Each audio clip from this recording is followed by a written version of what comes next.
Here's how we've helped a number of business owners hire their first employee in New Zealand. Now, every single year we work with 15 business owners one-on-one over a 90-day period to help them get closer to their goals and do it faster. And one of the clear themes that they want to achieve out of this is hiring somebody. And often the second part of that, which we've covered in another video, is increasing their profitability. But if you get the hire right as well, you can often increase your profitability. Now, when it comes to hiring, people often think this is the simple piece of business. Okay, I've got what I'm doing and I'm doing it pretty well. Now I need to add somebody else in and I'll make more money. Now, if you get this wrong, it's not always the case. So this is what stops people from hiring because they want to ensure that they do get it right.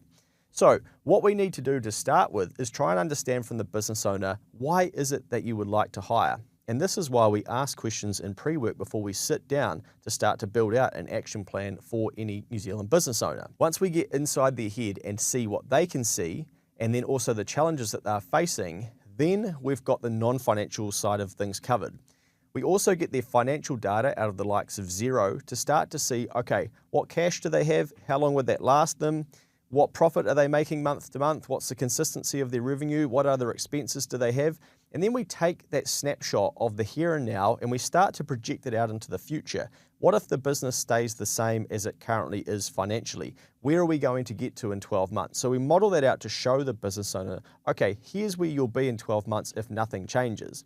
And then we can start to explore whether they're happy with that, whether they'd like more, whether maybe they need to start hiring and doing it faster, maybe they need some admin resource rather than a hire, and we get to have a lot of fun conversations. But often this is the piece where they go, okay, I've built something here that does drop out a profit, but I want to take it to another level.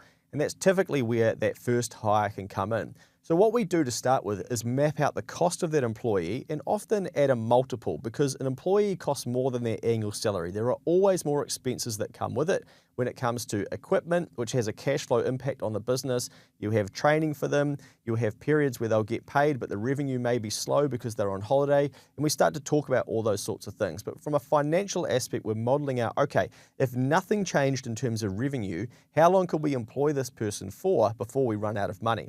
And what we often see is that some business owners will be sitting on a stack of cash, and that's what's given them the comfort that they can probably hire. But obviously not everybody is in that position. But for those who do have cash set aside, they can see that they have a bit of a runway to be able to have a lag in their revenue and hire somebody and keep moving into the future with where they want their business to get to.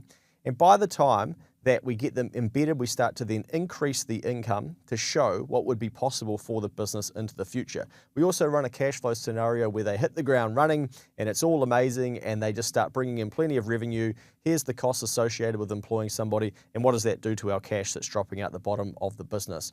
So the financial modeling of this first hire is often the thing that gives a business owner the confidence that they can actually do this. Now, before we can get into hiring this person, we too have to have a look at the numbers to figure out, okay, is this actually a scalable business financially, whether it's a good or service that they're selling, and how would this person allow us to sell more of that good or service? But this is where a business owner has a really good gut intuition that it probably will work, and they just need validation that the finance side of it, i.e. the numbers, stack up as well.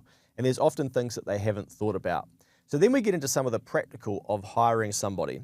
And one of the things that people worry about is if they commit to somebody, there's a 12-month cost of insert salary here. But remember that an employee that is the wrong employee isn't going to stay with you for 12 months. You may have to explore letting that person go, or they may even leave. And what I've seen time and time again too is that people often hire the wrong person and then they don't actually work out, but it gives the business owner the confidence that they can do this and they go back to the marketplace and they find the right person.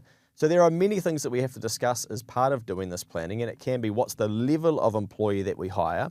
Do we go senior? Do we go intermediate and then train them? Do we go junior and really give them a whole heap of time? But a lot of busy and good business owners don't have a lot of excess time. That's why they're already at the stage thinking they need to hire. So it's not often a good idea to get someone junior and think that we're going to have all of this time to train them, because it becomes frustrating in the fact that they can't then get the work done quickly, and then we lose our own time but still have to get our work done to generate the revenue, and we can start to begrudge the process of employing. So there's a really good piece here where we have to understand what's the caliber of the person that we know that we need in this business, and often it's somebody higher up than we expect, but we don't want to hire that person because we're worried about the cost. But that's why the financial modeling is so important, to ensure that we can actually afford them. Now, another part of this big decision-making process is to have a look at the work that we're currently doing ourselves and what we're doing that we hate doing. So we do a love-hate exercise to figure out what the business owner is currently working on that they shouldn't be. And a lot of the times, the business owner is working on admin tasks that they don't want to be doing. Now, what I hate to break to them is that the employee that comes on probably isn't going to want to do that stuff either. So then we need to slot in some additional cost, which sounds very scary, but it's actually an investment which we'll come back to. And that's some admin support or even bookkeeping or part-time support to help us get those admin and hate type tasks off of our list, and also support the employee should they start soon as well. Now, this can free up a lot of time for the business owner. That's why it's not a cost, it's actually an investment, because the business owner's use of their time is the most valuable thing that they have in their business. So if we can buy some of that time back via some money, which is swapping one resource, i.e. cash, for time, then the business owner can free up that time and then invest it into better areas in the business, which will then generate more of a return, and therefore it's an investment. So there's a love-hate type exercise that's really paramount for a business owner to work through as well, to figure out what they're working on that they don't need to be working on and shouldn't be working on. And to go further on this, often we look at the things that we don't like in business and we understand, well, I can tolerate them, but that's different to wanting to do them for the next 5 years. We didn't get into business to do a lot of the things that we currently do in our business, and what we have to do is slowly get those things off our plate. And it starts with making a decision to do that and often swapping money in order to pay for that time back so that we're not doing it as much. Now, what I've seen time and time again is that admin support is actually somebody in somebody's head that they can think of, and they have the perfect person already that may need 10 or 20 hours a week to be able to free up the business owner's time. We actually have a spreadsheet that people can work through with all the different tasks that they do in their business, and then they can allocate half an hour, 15 minutes, an hour to it, and it calculates over a month how much time they are wasting. I say wasting, it sounds a bit unfair, but wasting on things that they know they shouldn't actually be doing. That can actually form part of our job description to go to the admin support or the part-time person. Now, often when we do that too, we can then look at, okay, what role could be created out of that if we want to go down the path of employing somebody, and that can be the bit that keeps us moving towards a job description as well, and sometimes we can use AI to then create the rest of that. Then we've got to go to the market and try and find this employee. Often the admin support person is actually found through our current network and the people that we know and the people that we have front of mind that we think, okay, they may want to do this. The employee, we often have to go out to the market. And one of the easiest ways to do this is go onto our own social media, say that we're growing, say it's really exciting, and see if anybody knows somebody who would be interested in a role with us. And then people that you know are going to think about their friends and go, oh, I should introduce them to you. And you may find that there's a nice filter for your first employee there.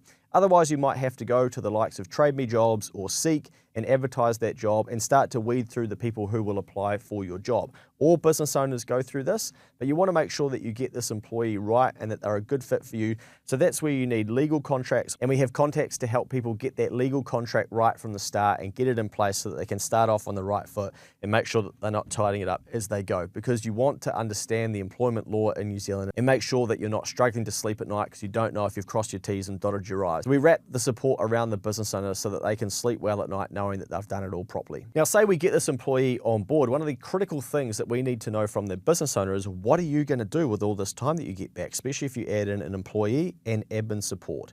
Because now that we have more cost, one of the first things you're going to do is fear the outgoing. Yes, we've modeled it financially, but it's a lot different when you're actually paying those salary bills and noticing the money going out. And that's where we need to ensure that we're either doing high value work ourselves, or we're doing business development and focusing on where the next piece of work will come from for both ourselves and the employee that we have hired. And most business owners by this stage have built great networks, but they're just not asking people what work that client of theirs has in their pipeline, if they have any other contacts that they would suggest them having a chat to. And often that's the place where we need to start, by asking more and actually going out there, tell people that we're growing and seeing what work is out there. When we turn our brain to finding this, our brain is very good at spotting and finding more opportunities. And by the time I catch up with these business owners 6 weeks in, or at the end of the 90 days, they've got new connections, new forms of work, they've embedded the employee, they're feeling amazing because they've got a lot of their time back by introducing admin support to take off of their plate the things that they don't like doing. And they're out there and they are, let's say, hustling, but they are creating more opportunity and they're starting to build the business that they can then scale from there. It might be the next employee, it might be the one after that. Often there's a delay between starting the business and that first employee, but what I see time and time again is that once that first employee is embedded and we've got that underway, it's not so uncomfortable again to get hire number 2, and then it leads to hire 2, 3, 4, and people start to scale from there. Now, most businesses in New Zealand have less than 5 staff members, so you are not alone if you are trying to take on your first employee or scale up to the second or third employee, and that's why you need some support around you to ensure that you're doing it properly and thinking about what the numbers are going to show you as well. And you don't want to get caught in that place where you undo all of the hard work that you have done to get the business to where it is today. So adding an employee into the business can be incredibly valuable, but you do want to make sure that you get it right. If you'd like help to explore adding that first employee into your business and understanding whether you are ready or not, then book a time with me and we can have a quick chat and see if the 90-day business planning program is right for you. I'd love to help you get that first hire and then continue to scale to where it is that you want to be in business, because we know that business owners who take a lot of risk deserve to be rewarded for the hard work that they're doing, and that probably means you.